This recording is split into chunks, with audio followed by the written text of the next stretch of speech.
Guys, ayan o. Antipolo Rizal yan o. Ayan o.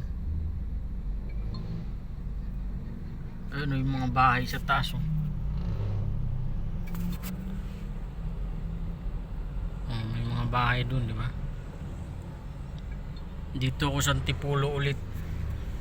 Yung unang hinatidan ko paakyat pero hindi masyado, pero yung ngayon ay grabing kaakyatin. Pero mas malayo yung una. Ito mas malapit lang eh. Pero tingnan mo naman yung mga sasakyan dumadaan kahit bundok na. Ito hindi na bundok. Doon sa may taas pa o paakyat dyan o sa may kalsada. Kaliwa. Pakatirik talaga. Sobra. Kung sira-sira pa yung kalsada. Aray ko.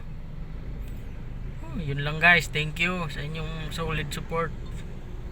I love you all.